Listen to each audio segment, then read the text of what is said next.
live in a money pit. Money pit. If your basement needs a pump or your place looks like a dump, you live in a money pit. Money pit. Pick up the telephone, fix up your home sweet home by calling 888-MONEY-PIT. The Money Pit is presented by the Angie app, DAP Spray Texture, and Dyche Coatings. Now here are Tom and Leslie. Coast to coast and floorboards to shingles, this is the Money Pit Home Improvement Show. I'm Tom Kreitler. And I'm Leslie Segretti. Here to take on the projects that you want to get done around your house. We are here to help you do just that. So reach out to us with your questions at 1-888-MONEYPIT, 888-666-3974, or you can go to moneypit.com/ask and click the blue microphone button for the fastest possible response. Coming up on today's show, fall is upon us, but all those leaves falling from the trees, what is the best way to get rid of them? We're going to have the answer just ahead. Yeah, those leaves are going to be upon you too. Also ahead, concrete. It may be one of the world's most durable building materials, but there's still times when it needs a repair to fix a crack or even to resurface the concrete that's become damaged. So we're going to share some tips on the easiest ways that you can make that fix. Yeah, and make it once so you won't have to do it again, because that's what happens to so many people. They fix it over and over and over again.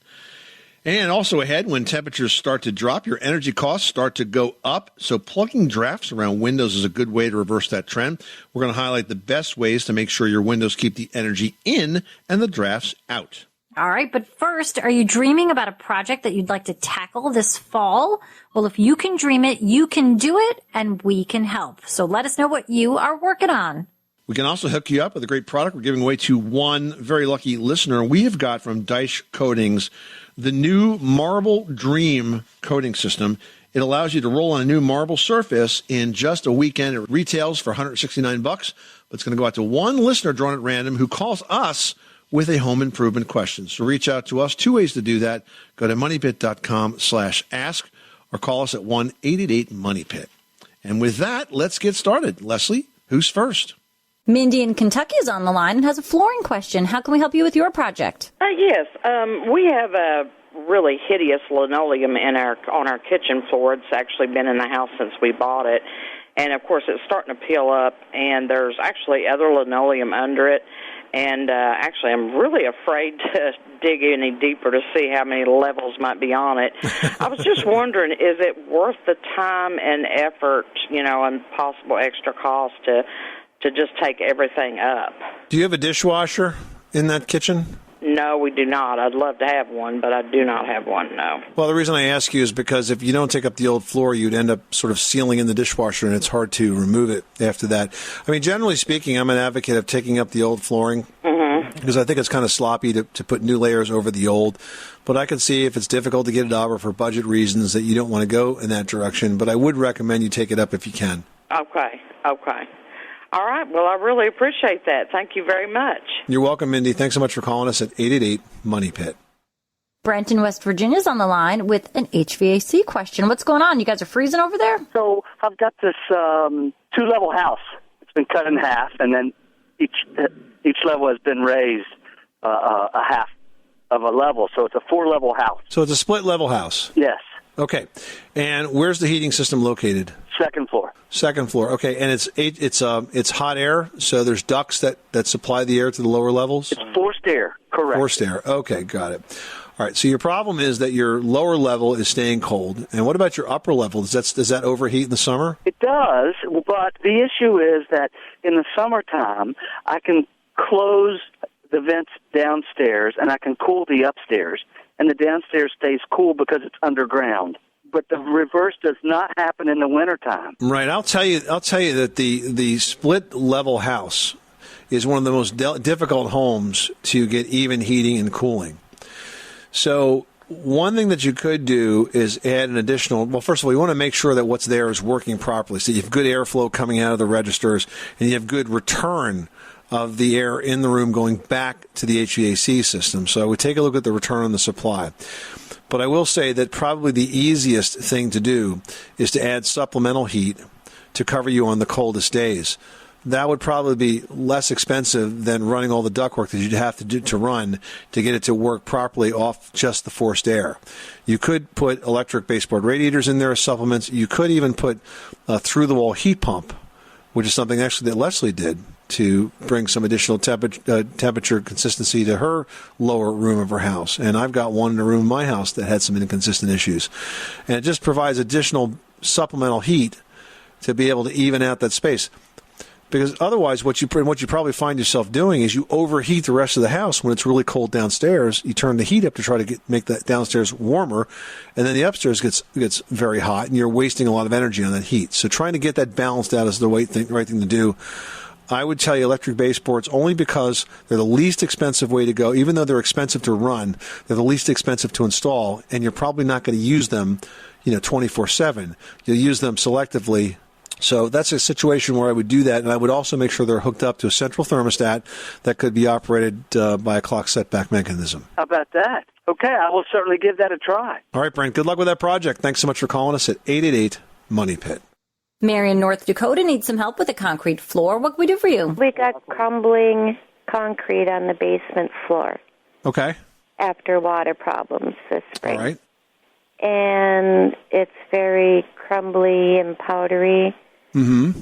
And there are places on it that I'd like to paint if I could. Do you want to try to stabilize the deterioration of the concrete? Yeah, I was wondering if there's some kind of sealant that could be sprayed or poured on it. Yeah, absolutely. First of all, in terms of the water problem, is this a problem that happened after a heavy rainfall? Yeah. All right, so if you've got water that comes in after a heavy rainfall, I want to make sure we try to slow this down so it doesn't happen again. Adding sump pumps, things of that nature, is not going to stop this from happening again. What stops the heavy rainfall from getting in is outside looking at your gutters and your grading, making sure the downspouts are discharging away from the house, making sure your gutters are clean, making sure soil slopes away from the house. We've got extensive articles, actually several of them, on moneypit.com. Just search how to stop a leaking basement. It's the same advice, and we talk about the proper drainage improvements. So do that first. And then in terms of the concrete itself, you can use a patching compound.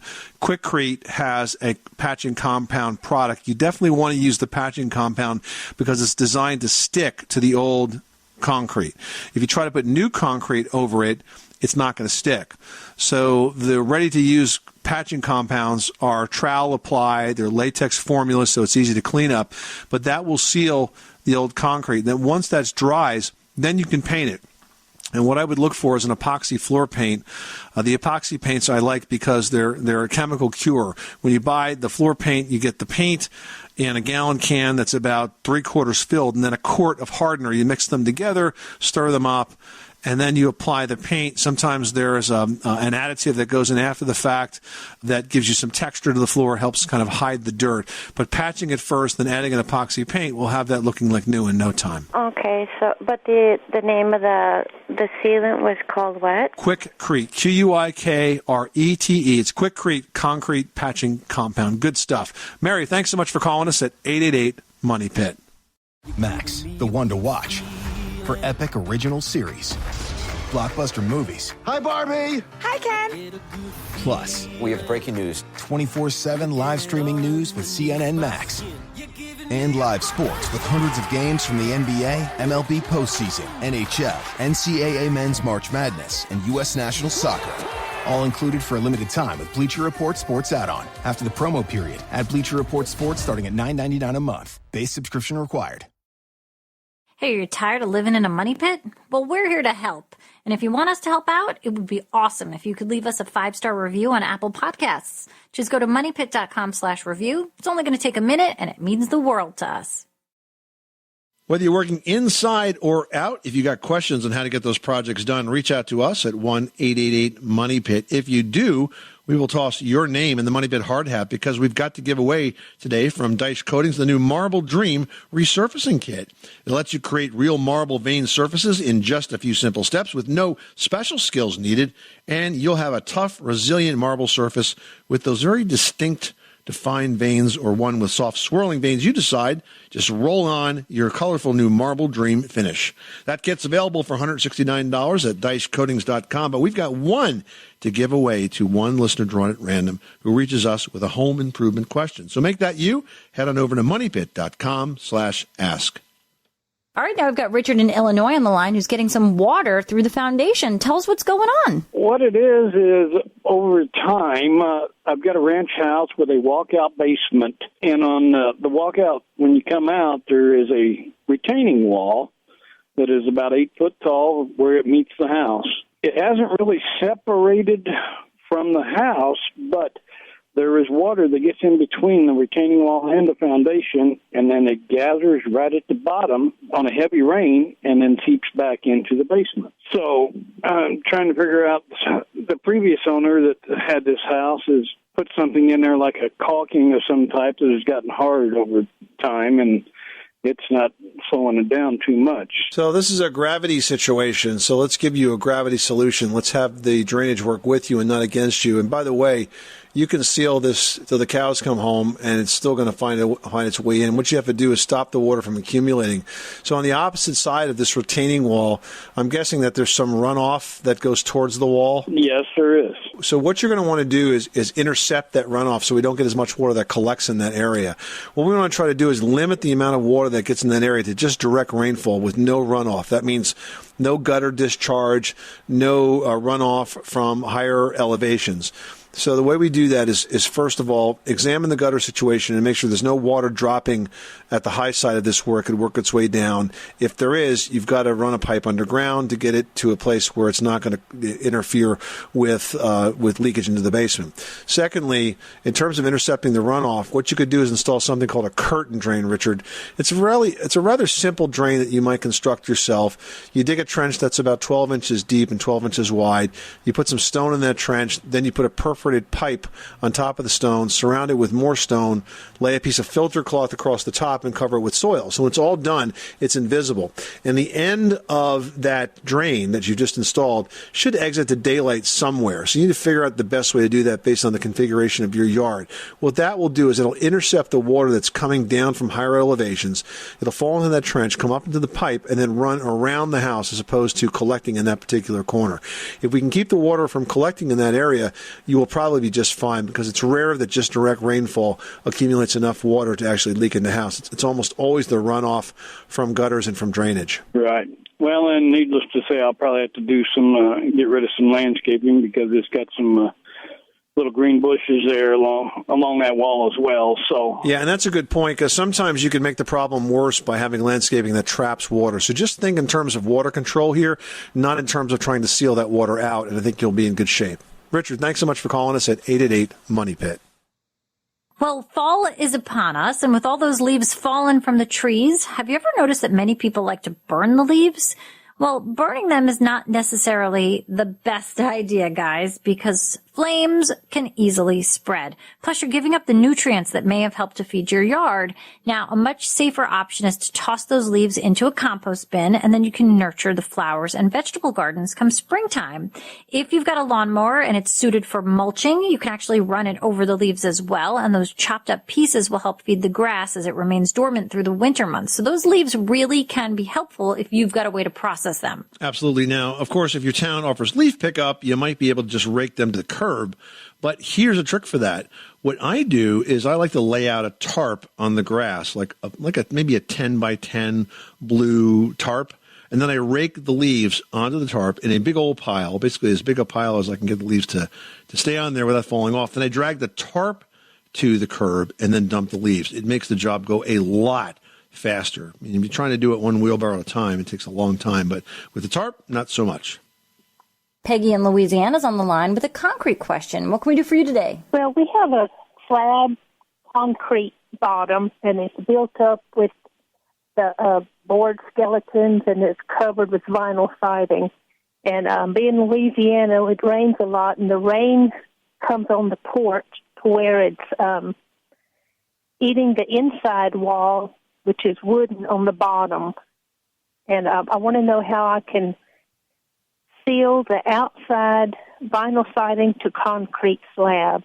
to keep the water from coming in. So what's happening is that your concrete slab is in contact with the bottom of the vinyl siding. Is that correct? Yes. And right under that siding, is that a wood wall all the way down to the bottom where that slab is? Because typically you'd have about 6 inches of foundation before you started the siding at a minimum, and then the vinyl siding would start. So if your vinyl siding is going down flush to the slab, it's going to be almost impossible for you to seal it in any way, shape, or form from the outside and stop that from happening. Your only chance would be to take the siding off and then to install some flexible flashings. There's different types of flashing that you can use. There are rubberized flashings that are very good because you can basically form them wherever you need to get that entire area as tight as you possibly can, and then put the siding back on top of that. Siding itself, especially vinyl siding, if you were to caulk that or anything of that nature, it's not really designed to seal in that way. So I feel like you're just going to be kind of running yourself in circles there.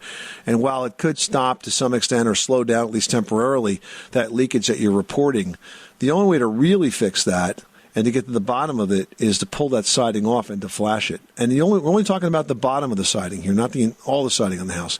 But the bottom couple of pieces would have to come off to do this job. Okay, well, thank you very much. Thanks so much for calling us at 888-MONEY-PIT. All right, now we've got Teresa on the line who wants to change her deck from paint to stain. What's going on at your Money Pit? We have a deck.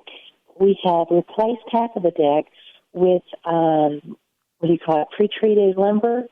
Yep, treated lumber, okay. And and I really don't know what to do because half the deck is now, replaced, and the other half is still painted with paint, not stain. Are you planning on replacing the painted lumber as well, or not? Well, I was actually wanting to use some type of solid stain because I think they've come out with some new stuff now, and maybe I would use it over all of the deck. Yeah, the thing is, since it's been painted, you're really going to have to get that old paint off. You can't stain over paint because there's nothing for the stain to soak into unless it's so worn that it's exposed sort of the pores of the wood. But you're talking about a solid color stain and has a lot of pigment in it. It kind of looks like paint. It just doesn't have the glaze to it, but it gives it a lot of protection. And since the pressure-treated side is brand new, I would tell you to probably wait until next spring to tackle that because the first year there's a lot of chemicals in that pressure-treated lumber. We like to let them evaporate out a bit first. Oh, okay, because I had heard a couple of different things. I was gung-ho, ready to go.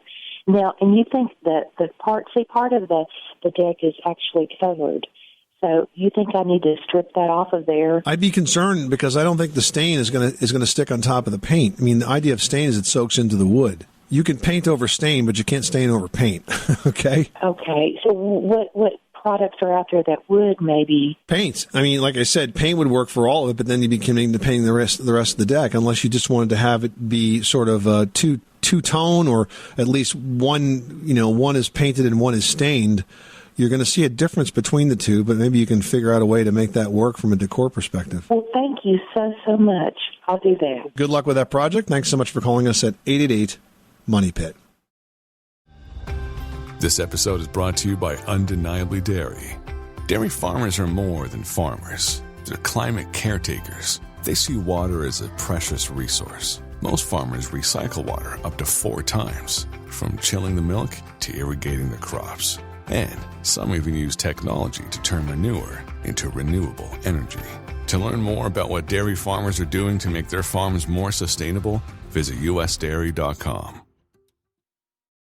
Well, concrete is one of the world's most durable building materials. But even though it's tough, there are still times when it needs a repair to fix a crack or even to resurface concrete that's become damaged.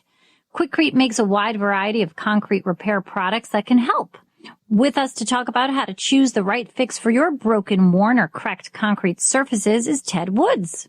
Ted, we often hear from listeners who have to repair concrete, but they do so by patching over the old surface with new concrete, which, of course, falls off fairly quickly, leaving them kind of right back where they started. It seems everyone makes the same mistake, and it really has all to do with adhesion, getting that repair product to stick to the old concrete, right? Yeah, that's a common mistake that people make when they're doing those repairs. They think that you can just mix up a regular little mix of concrete mix and put it right on top, but there's much more to it. Go to our repair areas. We've got all the products to handle that. Usually what they're missing is some sort of bonding agent to make that mix stick to the existing slab.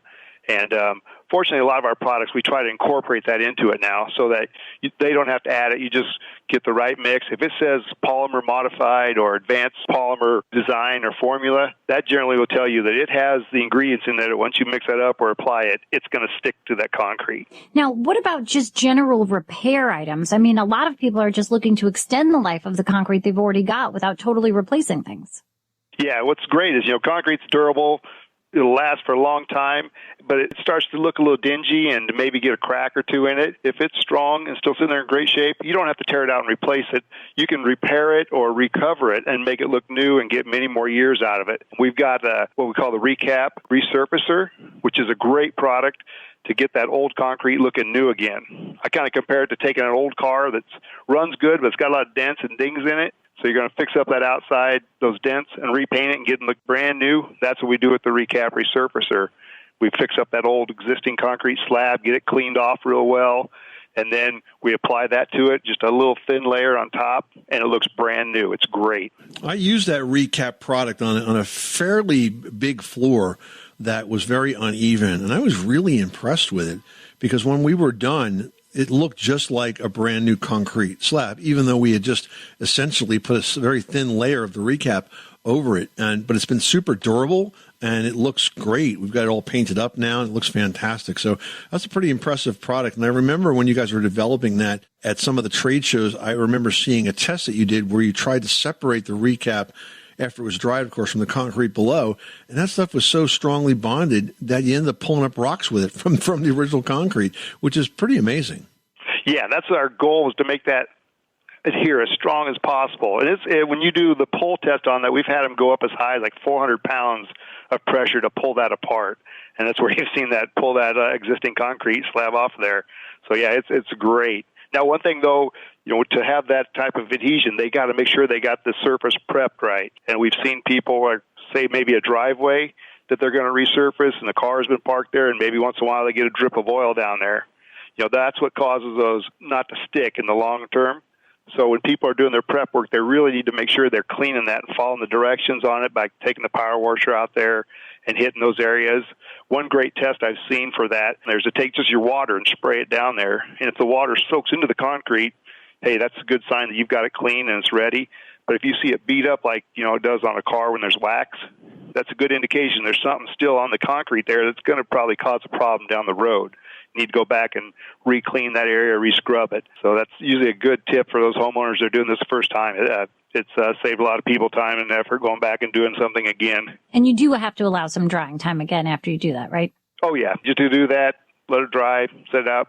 And when you get ready to put your Recap on, you do want to do a light little water on there as well, because that helps it adhere. If it's a dry surface and you go to start spreading that, the moisture gets sucked out of it from the concrete slab you're covering, and it starts setting up too quick. So you do want to do a little mist over everything and then start taking your squeegee and pushing it around. We're talking to Ted Woods. He is a concrete repair expert with Quikrete. Hey, Ted, I want to ask you about the self-leveling sealant products, because we get questions from folks that have concrete driveways or walkways, and the expansion joints have failed years back, and so they have these big gaps, and they want to reseal them so that we don't have water getting in there and weeds getting in there as well.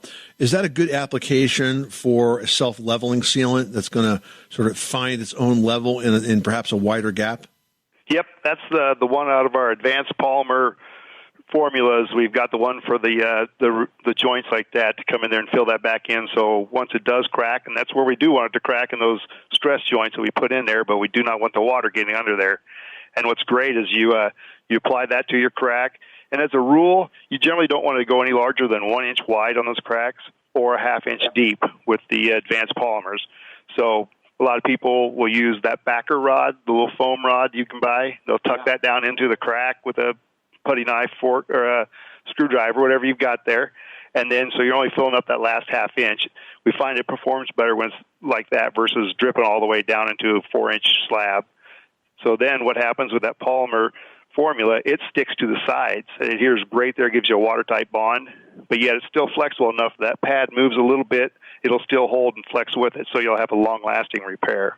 And that really is the key, because if you let water get into those spaces, that's where you get the trouble, right? You get the frost and the heave and the cracking, especially with slabs or steps. That's why it's important to have those gaps and those cracks repaired fairly quickly so that you prevent that from happening. Because many times, I spent 20 years as a home inspector, and you can see where you have a step, for example, it's got a crack in it, and it didn't look like that when it first happened, but the water getting in there winter after winter and expanding more and more and more, that's what causes the problem and makes these really simple repairs very, very expensive. So getting those cracks quick really makes a lot of sense. Yeah, I agree 100%. That water's the enemy in there, and especially if you're in an environment where you're going to have hard freeze-thaw cycles, it's going to move it, and it'll keep that crack growing. And people are amazed if they have to tear something out and they see how much erosion's taking place underneath their slab or their steps.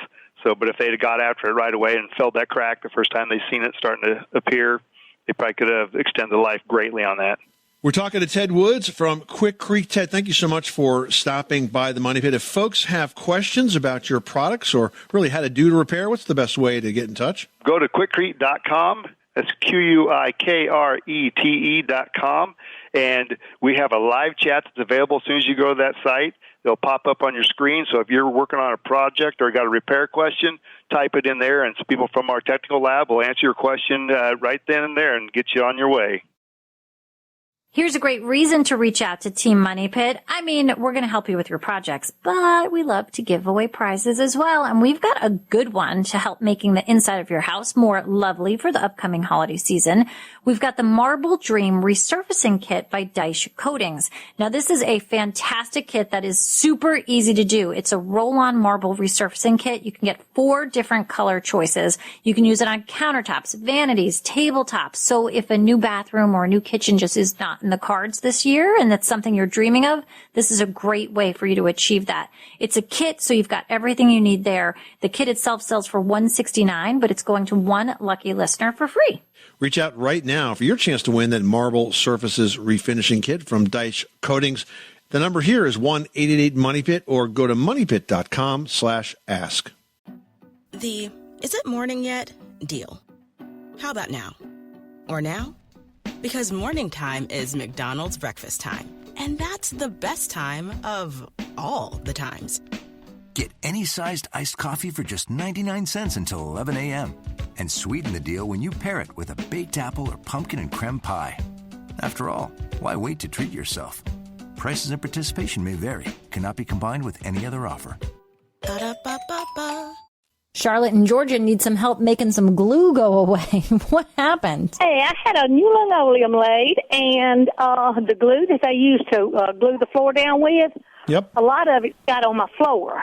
And I've been using a knife to scrape it off, but I didn't really want to hurt my linoleum, and I was just wondering if there's any kind of product that I can use to get that glue up. Wow, that's tricky, because I would be concerned. I mean, there are flooring adhesive removers specifically designed for that type of adhesive, but I would be concerned about its impact on the floor. So I would tell you to search for a flooring adhesive remover, and then I would tell you to use it very carefully and watch for any color changes in the flooring. Perhaps even if you have an extra scrap piece of that vinyl, that would be perfect. You can try it out on that, but we want to make sure that it doesn't damage the vinyl in any way, shape, or form. That sounds good. All right, Charlotte, good luck. Thanks so much for calling us at 888-MONEY-PIT.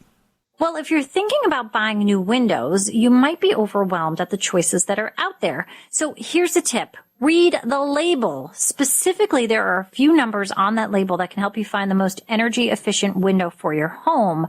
So first of all, you want to consider the U value. Now that measures a window's ability to insulate. Then you want to consider the amount of solar energy a window transmits, which is often called the solar heat gain coefficient, or SHGC. Just remember that the lower the U value in SHGC, the more efficient the window. It's like a golf score. You want the lower number. Now, you can also order different glazing options for windows based on the side of the house that they will be installed on. So, for example, get the lowest UV value windows you can afford on the north-facing windows, since that's the coldest side of the house.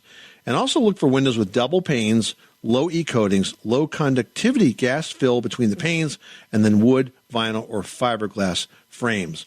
And if you can't remember all of this, just remember this one thing. There's a label on most windows today. It's the NFRC label, and it's going to be the same label on all windows. It stands for the National Fenestration Rating Council.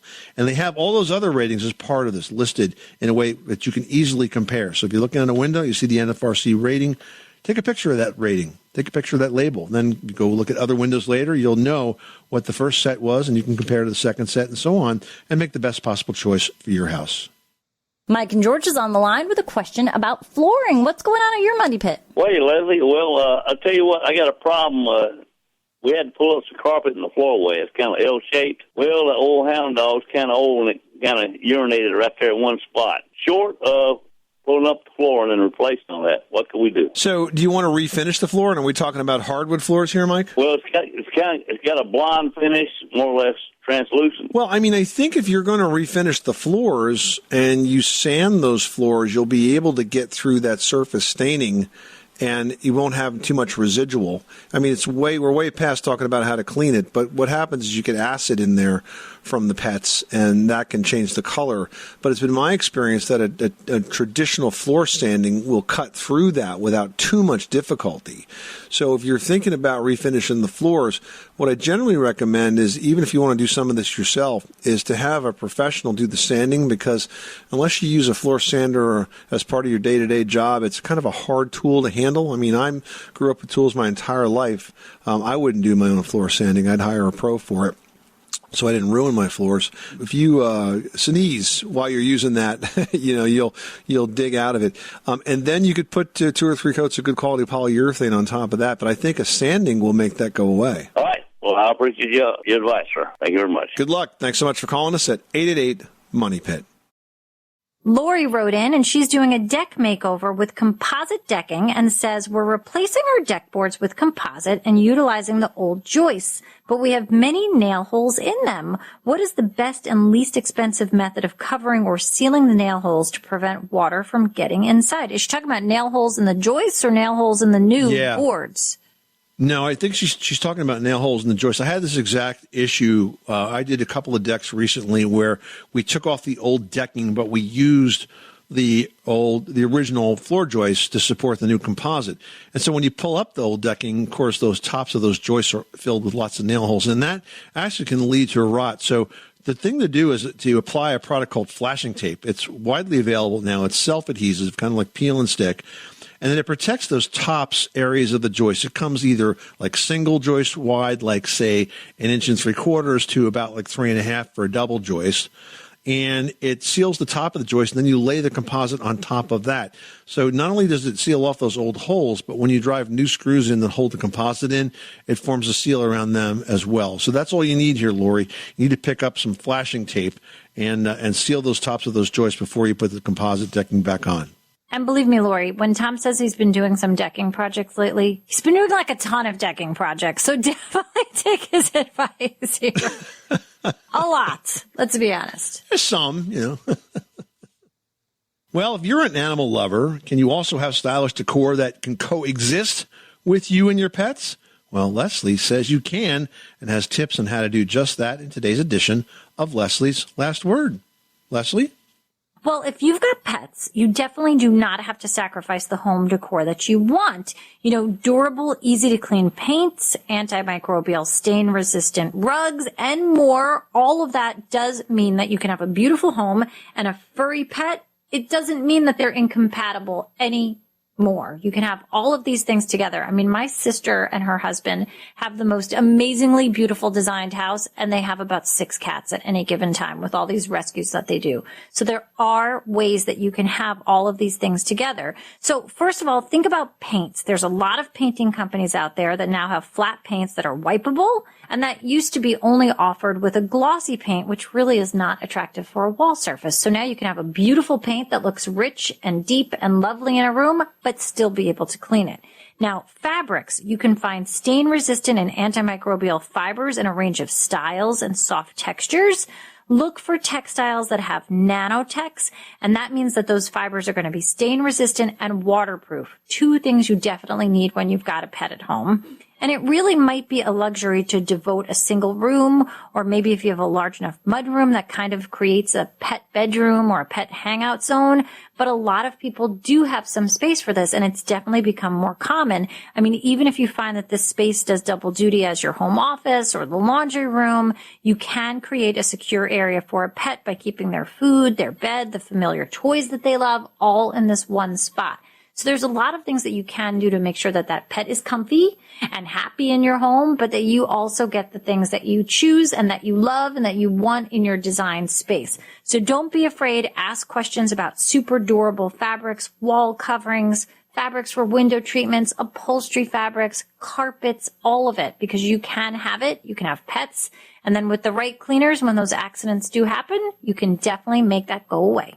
This is the Money Pit Home Improvement Show. Coming up next time on the program, are you in the market for new furniture but don't have a big budget to buy new? Well, if so, upcycling might be for you. We're going to have tips to help you get started, including tips on what makes the best furniture choices for an upcycle on the very next edition of the Money Pit. I'm Tom Kreitler.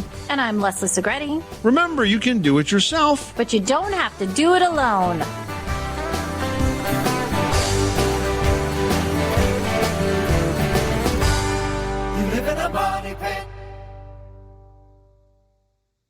It's time to get your checking account to zero with free checking from PenFed. That's zero ATM fees, zero balance requirements, and zero time spent waiting for your paycheck to direct deposit because you can receive it up to 2 days early. Open your account with just $25 and see how big zero can be. Apply online today at PenFed.org/free checking. Early direct deposit eligibility may vary between pay periods and timing of payers' funding. To receive any advertised product, you must become a member of PenFed, insured by NCUA.